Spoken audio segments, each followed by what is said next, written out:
Hello friends, my name is Abhishek Kumar Tiwari. आइए हम लोग आज पाइल्स के बारे में कुछ सरल भाषा में उसके बारे में जानकारी लिया जाए।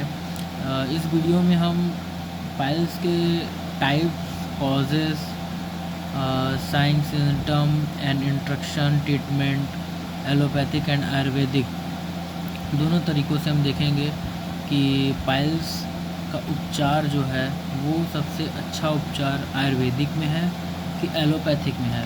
तो आइए हम लोग पाइल्स के बारे में जानें। पाइल्स होता क्या है? पाइल्स एक हेमोरॉयड पाइल्स स्टोन अथवा रेक्टम के डायलेट वेंस में होता है, जो सॉफ्ट टिश्यू के नीचे होता है। एनस एरिया में वेन अथवा ग्रुप ऑफ वेंस में स्वेलिंग आना अथवा इनका फूल जाना पाइल्स कहलाता है, जिसमें स्टूल पास करने के बाद कभी कभी ब्लीडिंग भी होता है। मतलब जो ये हमारे एनस होते हैं उसमें उन ग्रुप में वेनस में स्वेलिंग आ जाना या उसमें फूल जाना, इसको पाइल्स कहते हैं। जो स्टूल पास करने के दौरान कभी कभी हम लोग को ब्लीडिंग बहुत होता है। ये दरअसल तीन प्रकार के पाइल्स होते हैं। पहला internal piles, external piles and combinant piles. क्या होता है इंटरनल पाइल्स? क्या होता है इंटरनल पाइल्स? उसे कहते हैं जो एनस के रास्ते में अंदर की तरफ हो अथवा स्किन से ढका हो। मतलब जो इंटरनल पाइल्स होता है, जो हमारे एनस होते हैं उनके रास्ते में अंदर के साइड रहता है तथा अंदर के साइड रहता है और वो स्किन से ढका रहता है। अंदर के साइड रहता है और स्किन से ढका रहता है। एक्सटर्नल पाइल्स, यह एनस के सराउंडिंग वेंस में होता है। जो एनस हमारा होता है उसके सराउंडिंग, ये मान लीजिए ये हमारा एनस है, इसके सराउंडिंग एरिया में ये रहता है। सराउंडिंग एरिया में वेंस में होता है। कॉम्बिनेंट पाइल्स में क्या है?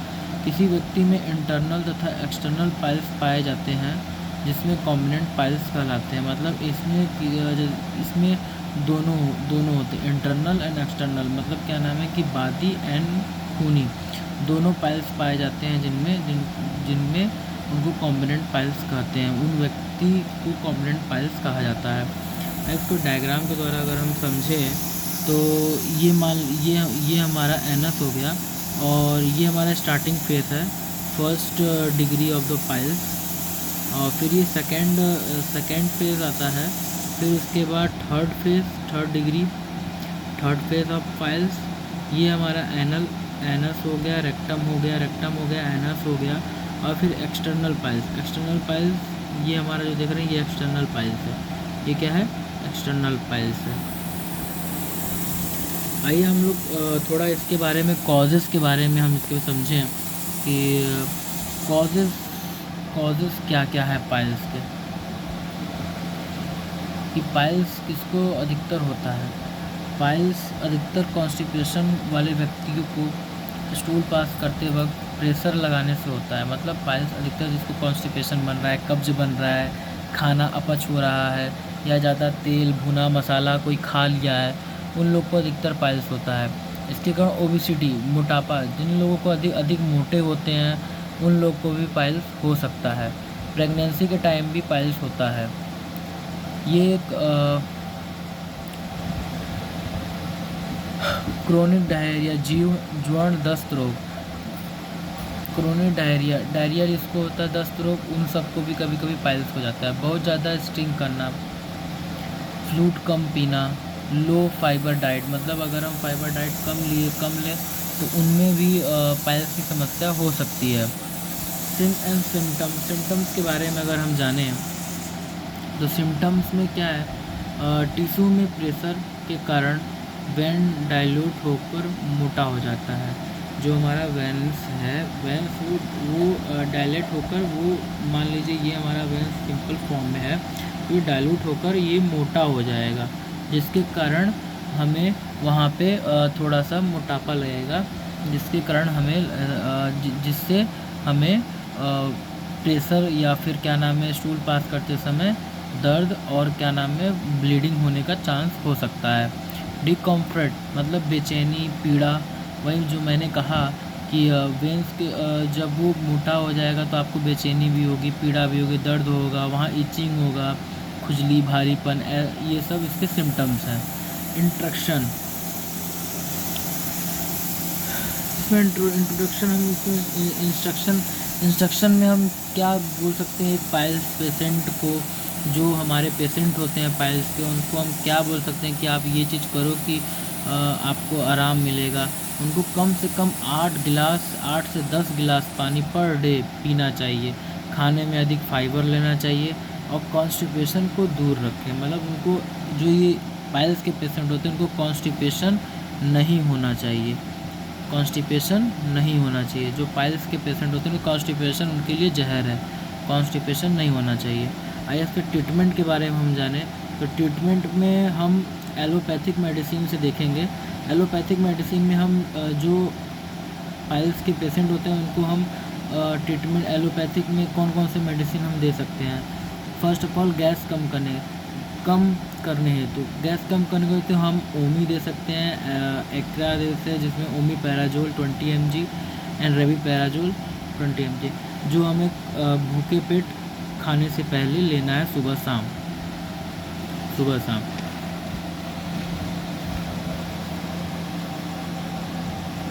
कॉन्स्टिपेशन, कब्ज को कम करने के लिए हम सिरप ले सकते हैं। लैक्टोलोज सॉल्यूशन होते हैं, जो 15 से 20 ml रात को सोते समय वक्त इसके लेना चाहिए, रात को सोते समय लेना चाहिए। इसके अलावा ब्लड लॉस होने पर हम ऑर्ट्रेन दे सकते हैं, जो हमारा साइनोकोबालामीन, फेरस, फ्यूमेट एंड फॉलिक एसिड होता है। जैसे कोबालामीन हमारे ये रक्त जो हमारा प्रभाव हो जाता है, रक्त जो हमारा निकल रहा है उसकी डेंसिटी को बनाए रखने के लिए, मतलब वो बहुत गड़बड़ ना हो, दिक्कत ना हो पेशेंट को, इसलिए ये अधिक ब्लड लॉस हो चुका है तो उसको मैनेज करने के लिए हम ये कैप्सूल दे सकते हैं। और फिर बाद में टैब हमारा वेंस 50 mg, 500 mg 500 mg हम दे सकते हैं। इस गोली को हम सुबह, दोपहर, शाम 3 दिन तक, तथा इसके बाद 2 गोली सुबह शाम अगले 3 दिन तक, तथा एक गोली अगले 15 दिन तक देना चाहिए। और फिर उसके बाद हम उसमें हम पेशेंट को ज़ाइलोकैन, मतलब जेली फॉर्म में आता है, 2% लिग्नोकैन हाइड्रोक्लोराइड को स्टूल पासिंग एरिया में, जहाँ हमारा एनस है, जहाँ से हमारे एनस से स्टूल पास होता है, वहाँ पे हम उसको लगा के रखे रहने दी, जिससे पेशेंट को दर्द नहीं होगा। ये तो हमारे आयुर्वेदिक ट्रीटमेंट होगा। ये आप एक बार इन सब में आप PDF में आपको अवेलेबल करवा दूँगा, जिससे आप क्या नाम है कि जो ट्रीटमेंट में दिए गए मेडिसिन्स हैं उनको आप अगर कोई पेशेंट है आप उनको दे सकें। तो मैं उसके लिए अलग से एक वीडियो बनाऊँगा, उसमें मैं केवल मेडिसिन के बारे में बताऊँगा कि ये मेडिसिन हम कैसे किस प्रकार से पेशेंट को दें। आइए हम आयुर्वेदिक ट्रीटमेंट के बारे में जानें कि पाइल्स के जो पेशेंट होते हैं हम उनको आयुर्वेदिक ट्रीटमेंट द्वारा कैसे दें। आयुर्वेदिक ट्रीटमेंट वो ट्रीटमेंट है जो इसका कोई भी साइड इफ़ेक्ट नहीं होता है, इसमें कोई साइड इफ़ेक्ट नहीं है, ये अनुमान तो सब कर सकते हैं और अच्छी तरीके से ये कारगर भी है। तो वयस्क हेतु जो एडल्ट लोग हैं उनके लिए आयुर्वेदिक में आप हरित की चूर्ण लें 2 ग्राम, और स्फटिक भस्म 125 मिग्रा एंड शंख भस्म 125 मिग्रा, ये तीनों इंग्रेडिएंट को आप मिला के चूर्ण बना लें। और फिर उसके बाद दिन में 2 बार सुबह शाम जल के साथ, पानी के साथ आप इन टर्म्स को लेके आप जल के सुबह शाम 1-1 चम्मच के साथ पीजिए, तो आपका पाइल्स ठीक हो जाएगा। एक ट्रीटमेंट और है, इसमें चित्रकादिक बटी 1 गोली एंड अर्श कठार रस अर्स कठार रस 1 गोली सुबह शाम जल के साथ लेने से भी पाइल्स का ट्रीटमेंट हो जाता है। फिर आयुर्वेदिक में हम कुछ जड़ी बूटियों द्वारा हम देखेंगे जो हमारे पर्यावरण में है और बहुत ही ईजिली तरीके से अवेलेबल हो जाता है, जैसे कि आम, आंवला, सेब, गुड़कारी अनार, गुड़कारी आलू, बुखार, नारियल। ये कुछ ऐसे फल हैं जो हमारे निजी जीवन में हमेशा आपके आसपास ही रहते हैं और हम इन सब के बारे में नहीं जानते कि ये कितने लाभप्रद हैं, कितने लाभदायक हैं और ये किस किस कार्य में, किस किस डिजीज़ में, किस किस रोग में आपको लाभ प्रदान कर सकते हैं। जैसे कि अगर हम आम की बात करें तो आम को, मीठे आम के रस को 1 बड़ा चम्मच, आधा चम्मच दही, अदरक का रस आधा चम्मच लेकर सभी को मिलाकर रोगी को सुबह शाम देने से 1 माह में बवासीर मुक्त मिलेगा तथा पेचिश रोग भी ठीक हो जाएगा। अगर आम को हम देखा जाए तो सब लोग के इस समय तो आम का मौसम भी है, अगर कोई बवासीर पेशेंट है, अगर उसको ठीक करना है तो वो मीठे आम का रस ले, 1 बड़ा चम्मच, आधा चम्मच दही ले, अदरक का रस आधा चम्मच लेकर सभी को मिलाकर रोगी को सुबह शाम दें, 1 माह के अंदर बवासीर ठीक हो जाएगा। और हम आइए आंवला के बारे में। जब आंवला देखिए, आंवला को हम लोग कहा जा सकता है कि आंवला एक संजीवनी बूटी है, क्योंकि आंवला से कई सारे रोग सही हो जाते हैं। तो इसका अगर सही प्रकार से अगर उपयोग किया जाए तो आंवला बहुत गुणकारी चीज़ है। यह खूनी बवासीर के लिए सूखे आंवले को, अगर किसी को खूनी बवासीर है, खूनी बवासीर मैंने आपको पीछे बताया हुआ था, जो एक्सटर्नल पाइल्स होते हैं उनको खूनी बवासीर, इंटरनल पाइल्स होते हैं। तो खूनी बवासीर जिसको है, खूनी बवासीर के लिए सूखे आंवले को कूटकर पीस लें, उस चूर्ण तैयार कर लें। पहले हम आंवला को सुखाएंगे, सुखाने के बाद हम उसे आंवले को कूटकर पीसकर चूर्ण बना लेंगे। और हमें आंवला को धूप में नहीं सुखाना है, छाँव में सुखाना है। अब कूटकर पीसकर हम चूर्ण बना लेंगे। उसे 1 चम्मच सुबह शाम 2 मास तक गाय के दूध या छाछ के साथ सेवन करने से भयंकर रोग से मुक्त पा सकते हैं। अगर हम आंवला को सुखाकर कूटकर दूध या छाछ के साथ हम सेवन करें सुबह शाम, तो हम बवासीर के रोग से मुक्त हो सकते हैं। ये सेव बहुत ही गुणकारी चीज़ है। सेव, खट्टे सेव का रस, ये जो हमारे बवासीर में मस्से होते हैं और उनको जड़ से निकालने के लिए सेव बहुत ही लाभप्रद है। तो सेव का उपयोग कैसे करेंगे? खट्टे सेव का रस मस्से पर लगाते रहने से मस्से टूटकर गिरने लगते हैं और धीरे धीरे इनके जड़ें भी अपने आप चली जाती हैं। तो अगर सेव है, अगर खट्टे सेव का रस अगर हम बवासीर के मस्से पर लगाएं तो मस्से टूटकर गिर जाएंगे और धीरे धीरे इनकी जड़ें भी आप चली जाएंगी अपने आप। आइए हम अनार के बारे में कुछ जान जाएं।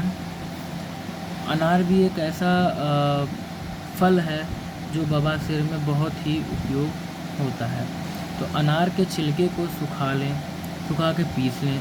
बवासीर के रोग को चूर्ण सुबह शाम 1 चम्मच देने से वह रोग मुक्त हो जाता है। अगर हम अनार के छिलके को सुखाकर पीस लें और बवासीर के रोगी को सुबह शाम 1-1 चम्मच दें तो बवासीर वह रोग से मुक्त हो जाएगा। नारियल भी बहुत गुणकारी चीज़ है। खूनी बवासीर जिन व्यक्तियों को है उन्हें नारियल के रेशेदार छिलकों को जलाकर अच्छी तरीके भस्म बना लें, बारीक पीस लें, फिर उसमें बूरा मिलाकर रोज़ 10 ग्राम इसे फंकी की तरह सुबह शाम लें तो बवासीर ठीक हो जाएगा। ये आज हम इतना ही जानेंगे इसके बारे में बवासीर। और भी कई हैं आयुर्वेदिक इलाज, पर रोगी को या बवासीर पेशेंट को अगर आप जितना मैंने बताया है, अगर इतना आपने उसको ट्रीटमेंट दे दिया तो उसका बवासीर ऐसे ही ख़त्म हो जाएगा। तो एक्स्ट्रा इलाज, ऑपरेशन की ज़रूरत नहीं पड़ेगी।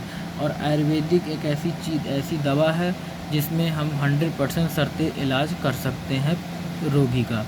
इसलिए मैं आपसे अनुरोध करूंगा कि आप लोग आयुर्वेदिक ट्रीटमेंट पे, आयुर्वेदिक पे ज़्यादा ध्यान दें एलोपैथिक के बजाय। एलोपैथिक देखिए एक्सटेंट रिलीज़ देता है, बट इसके साइड इफ़ेक्ट होते हैं, पर आयुर्वेदिक में कोई साइड इफ़ेक्ट नहीं होते हैं, और ये सब नॉन साइड इफ़ेक्ट चीज़ हैं।